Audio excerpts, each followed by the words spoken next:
Alright, so I just wanted to do a brief overview on cellular respiration.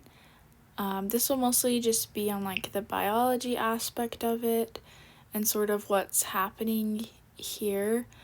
If you already understand cellular respiration super well, this is probably not going to be that helpful, but if you're at all confused about what's actually happening in the process, hopefully this will help a bit. So let's go ahead and get started. The first thing I wanted to say is basically what is like the overall idea that's happening here. So cellular respiration is how cells take sugar and make ATP. And that ATP is later used in the body to be a source of energy. It's actually the main source of energy. So basically this is how food goes from being food to being energy. And so we're going to go over it with like just a glucose molecule. There are some other intermediates that can come in. Like, let's say if you were like digesting a fat or something, it could come in at different parts in the cycle. But we're just going to go over glucose.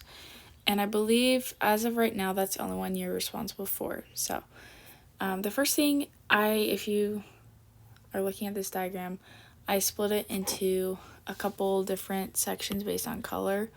So these are what I like to refer to as like the 4 different steps type of thing of cellular respiration.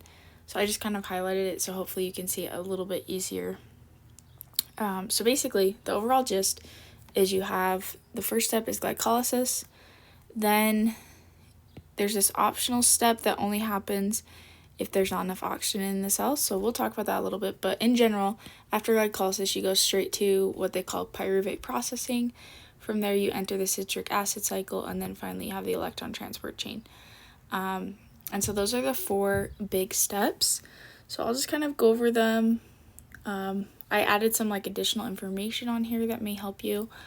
That helps me understand it better. So hopefully that helps. So glycolysis, the first thing to know about this is it happens in the cytosol of the cell.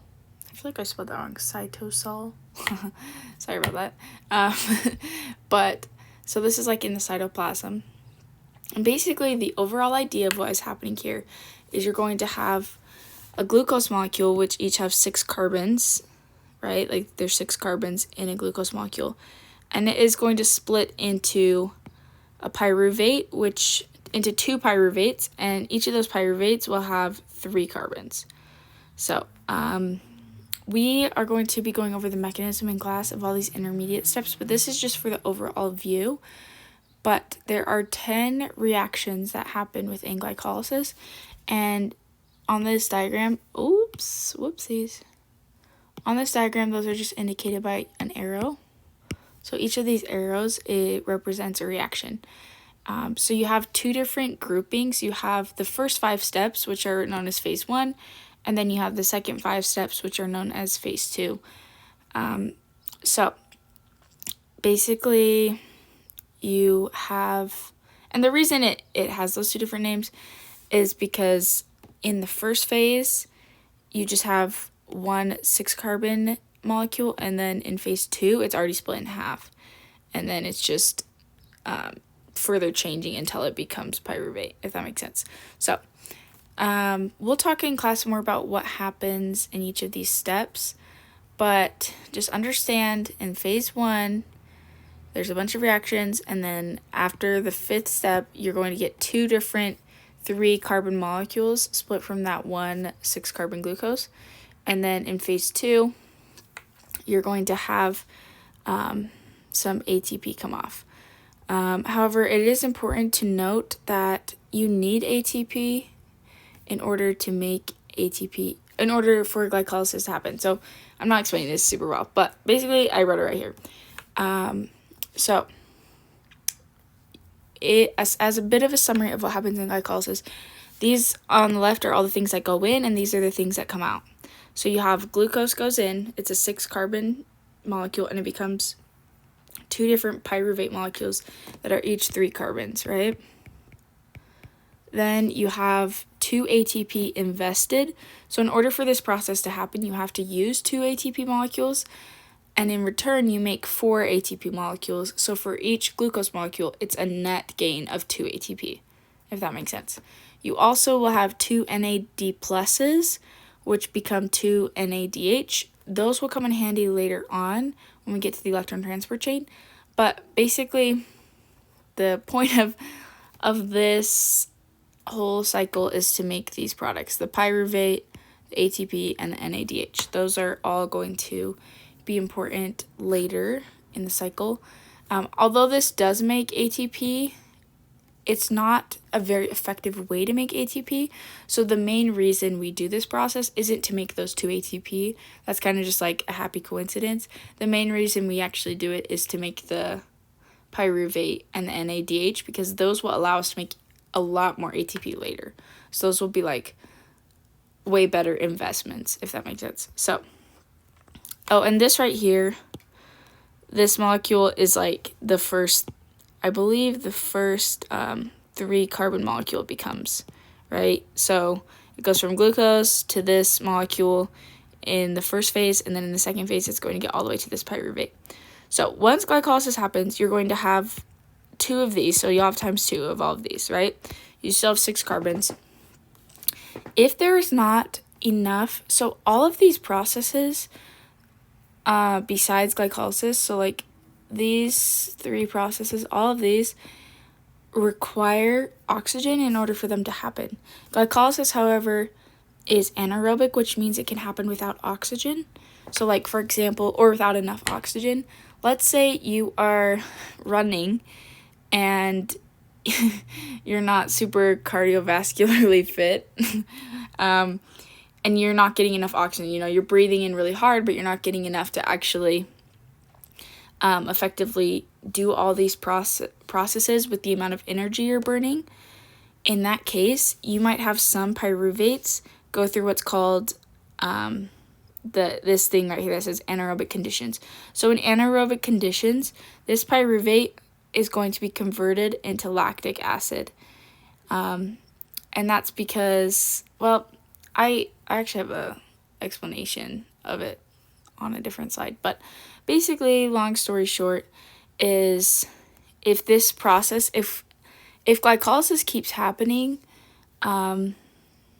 too much, you'll get like a buildup. And I'm not explaining this at all, but basically, she might explain it more in detail, she might not. But basically, this prevents the whole process from getting like too backed up they just change this pyruvate to lactic acid. And if you notice, it's not that huge of a change. You just have a double bond become an OH instead, right? And like I said, this doesn't always happen. This is just if you don't have enough oxygen. Assuming you have enough oxygen, you're just going to follow right along to this next thing, which is called pyruvate processing. So pyruvate processing begins when, so remember we were in the cytoplasm of the cell, but now we are traveling to the mitochondria, the powerhouse of the cell. And pyruvate processing happens as soon as, so the pyruvate travels to the mitochondria matrix, and then as soon as it gets there, it automatically gets converted to acetyl-CoA upon entry. So acetyl-CoA has only 2 carbons. So if you see pyruvate right here, you have 1, 2, 3, right? Acetyl-CoA, it's kind of hard to see, but you only have 2 carbons, okay? This is like a big molecule that's not drawn out, but you only have 2 carbons. Well, it's actually not big. Anyway, doesn't matter. The point is, you only have 2 carbons, and so each of those pyruvates is going to lose a carbon and 2 oxygens from these bonds, right? So for each glucose molecule, you will be losing 2 CO2s as each of those 2 pyruvates becomes 2 acetyl-CoAs. And so these you breathe them out. Like when you exhale, you breathe out carbon dioxide. That's what happens here. So a little summary of what happens in pyruvate processing, what goes in, what comes out. You have these 2 3-carbon pyruvates. They become 2 CO2s that you breathe out, and then 2 acetyl-CoAs with 2 carbons each. You also will have another 2 NAD plus becoming NADH. Good. Then, so that was in the mitochondrial matrix, and that is also where the citric acid cycle occurs. So this is kind of like a confusing thing. Like, it's just drawn out this big circle. You're like, what's going on? Basically, there's like these molecules in here, and what's going to happen is this is going to like attach onto those, and they like kind of carry it along and keep changing it. Basically, honestly, citric acid cycle is kind of confusing, but main things you need to know from looking at this is as this goes along, you have each of those 2 carbon acetyl-CoAs. They attach onto this 4-carbon molecule that's here and become a 6-carbon molecule, if that makes sense. So this guy, he's just always in here. Well, there's multiple, right? But there's just this 4-carbon molecule that's always just going around, and it just picks up these acetyl-CoAs, makes a 6-carbon.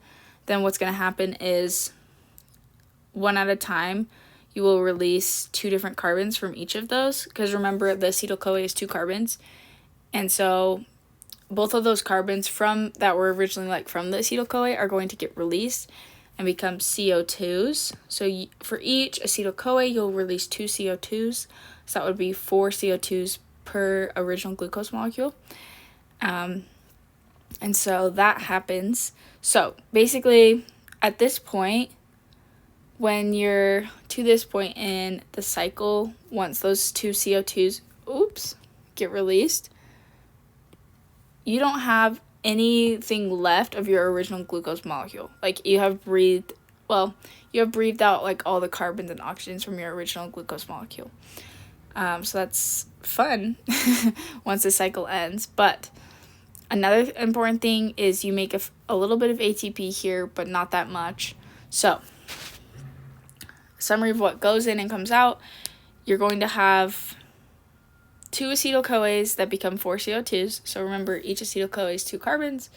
All those carbons are going to get breathed out. Then you will have 6 NAD pluses. This is all per 1 glucose molecule. 6 NAD pluses becoming 6 NADHs, and 2 FAD pluses becoming FADH2s. You will also have, there is a typo. One second. You will also have 2 ADPs becoming 2 ATPs. So that's cool. And those, again, although this is making ATP, it's not making that much ATP. It's only making 2. So it's not actually the main purpose for the cycle.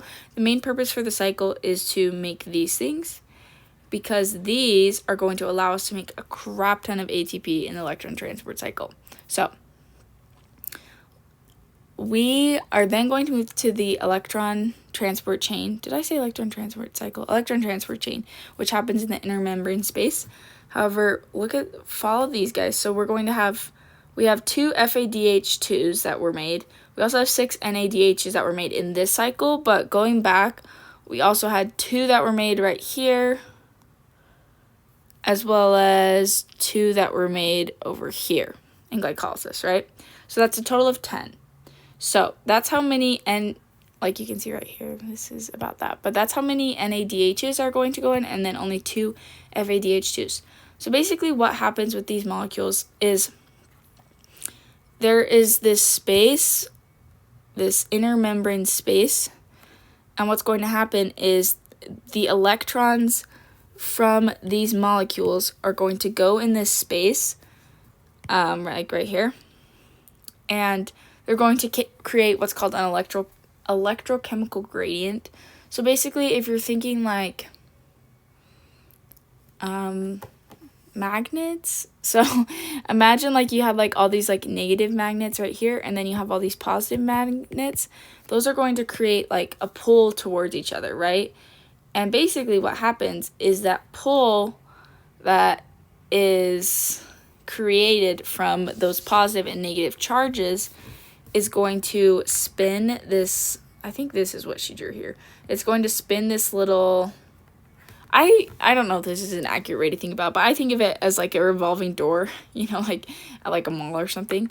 It's going to spin this because of that pull.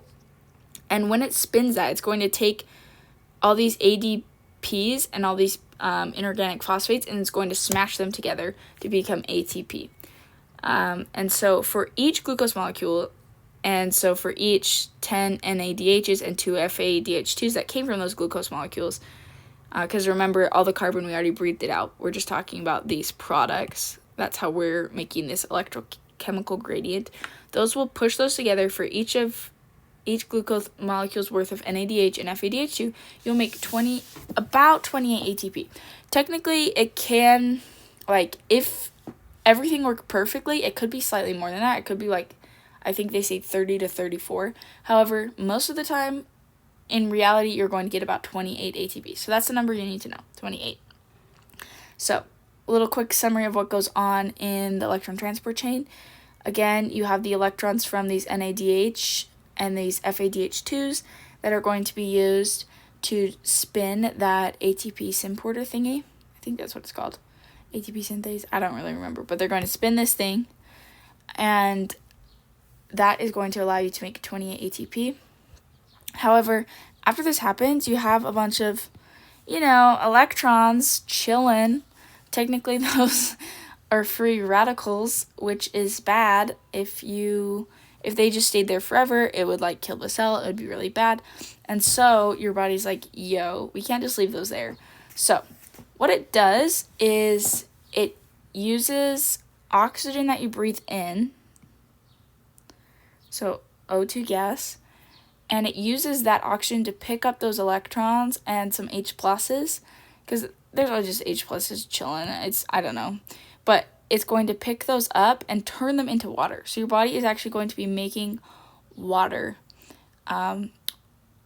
with oxygen that you breathe in as well as those electrons. It doesn't make a lot of water, but it's still interesting. Your body can actually make water. But so that means that oxygen is what's known as the final electron acceptor, because without oxygen, you wouldn't be able to get rid of all these electrons that are right here, and you would die. So, because this is the main role of oxygen you breathe in your body.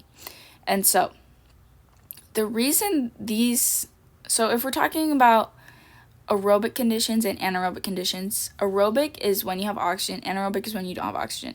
So the reason that none of these other cycles, I remember I said earlier only glycolysis works without oxygen. The reason none of these other things work without oxygen is because it doesn't want, your body doesn't want to get to a place where it has all these free electrons that it doesn't have anything to accept them. And so it just cancels all of these and it just does this stuff. So anyway, that's why oxygen's so important. And that is kind of just a brief overview. I hope that helped. I'll go ahead and post just a PDF of this, if that's helpful at all for you. But anyway, I hope that helped. Reach out if you have any questions, and have a good day. Bye.